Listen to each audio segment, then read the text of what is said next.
ఈ మాటలు మాట్లాడిన దాంట్లో మొదటిగా జడిచెర్ల ఎమ్మెల్యే గారు మాట్లాడారు సార్. శ్రీనివాస్ రెడ్డి గారు ఎన్టీఆర్ గారి మీద, ప్రసన్న కుమార్ గారు వైఎస్ఆర్ పార్టీలో ఉంటే వైఎస్ జగన్మోహన్ రెడ్డి గారిని, అట్లా వాళ్ళ మొత్తం కూడా వాళ్ళ జీన్స్ లో ఉన్నది ఏంటి అంటే ఏ పార్టీలో ఉంటారో ఆ పార్టీ నాయకులనే ఎదిరించడం. అంటే వాళ్ళకు ఒక జెనెటిక్ డిసార్డర్ ఏమైనా ఉందేమో నాకు అనిపిస్తుంది సార్. వాళ్ళకి నిలకడ లేదు రాజకీయాల మీద. ఇలాంటి వాళ్ళని ముఖ్యంగా ఎర్రగడ్డ హాస్పిటల్లో చేర్చాలి సార్. చేర్చి వాళ్ళని మానసిక స్థితి కరెక్ట్ ఉందా లేదో చెక్ చేయించాలి. ఎందుకంటే అతను ఏం మాట్లాడుతున్నాడో అర్థం కావట్లేదు. బయటకు వచ్చి మైకులు ఉన్నాయని చెప్పి ఇష్టం వచ్చిన మాట్లాడడం కాదు. ముందు మా అధినేత పవన్ కళ్యాణ్ గారు ఏం మాట్లాడారు ప్రశాంతంగా విన్న తర్వాత కౌంటరీ. అన్ని తెలిసిన వాళ్ళకి చెప్పొచ్చు, అసలు తెలియని వాళ్ళకి చెప్పొచ్చు సార్. ఇలాంటి వాళ్ళకి తేడా వాళ్ళకి మనం చెప్పలేము సార్. ఎందుకంటే ఆయన మాట్లాడిన దాంట్లో చాలా మంచి మీనింగ్ ఉంది సార్. మా అధినేత క్లియర్ గా చెప్పారు. తెలంగాణ నాయకులు చాలా సందర్భాలలో ఏమనే వాళ్ళు కోనసీమ పచ్చగా ఉంటది అనే వాళ్ళని చెప్పారు సార్. ఆయన ఇంటెన్షన్ అది. కానీ అలాంటి మంచిగా మనల్ని పొగిడాడు. తెలంగాణ వాళ్ళ నాయకులు ఆంధ్రాన్ని పొగిడే వాళ్ళు అని చెప్పాడు. కానీ ఇప్పుడైతే ఎవరి దృష్టి తగిలిందో కానీ మొత్తం మొండాలే మిగిలిపోయినాయి అని చెప్పి నేను ఉద్దేశం ఏంటంటే ఇది పచ్చగా ఉంది అని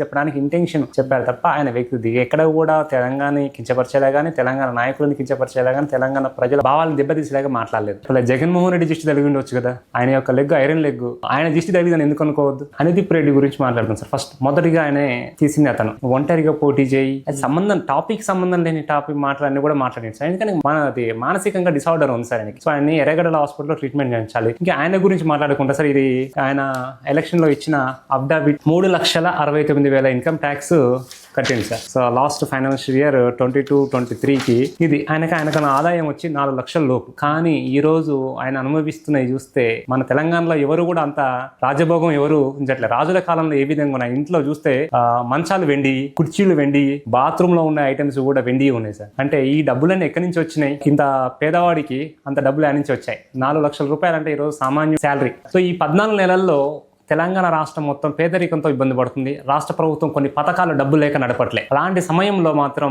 ఈ పేదవాడు ధనికుడయ్యాడు. తెలంగాణ వచ్చినాక బాగుపడిందంటే ఈ ఎమ్మెల్యే. అంటే ముందుగానికి ఏ ఆస్తులు లేవు, కానీ ఇప్పుడు కోట్ల రూపాయల వెండి కొని కిలోల కొద్ది, టన్నుల కొద్ది వెండి కొన్నాడు. అధినేత పవన్ కళ్యాణ్ గారికి ఆయన క్షమాపణ చెప్పాలి. అతని వర్డ్స్ వెనక్కి తీసుకోకపోతే అతను ఖచ్చితంగా మేము ఎలక్షన్ కమిషన్కి కంప్లైంట్ చేస్తాము.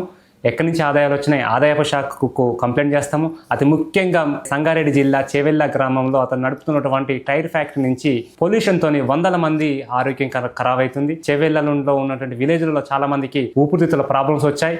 ఇవన్నీ కూడా అధికారాన్ని అడ్డం పెట్టుకొని అక్కడ ఉన్న ప్రజలని ఇబ్బంది పెడుతూ అన్నిటి మీద కూడా మేము ఆరోగ్య శాఖకు, అదేవిధంగా ఇండస్ట్రియల్ మినిస్ట్రీకి అందరికీ కూడా మేము ఖచ్చితంగా కంప్లైంట్ చేస్తున్నాం. అతను చేస్తున్నటువంటి ఆరోపణలు, అతను చేస్తున్నటువంటి అక్రమ సంపాదనలు ఏవి కూడా బయటికి రాకుండా ఉండడం కోసం ఇలాంటి కార్యక్రమాలు చేస్తున్నాడు.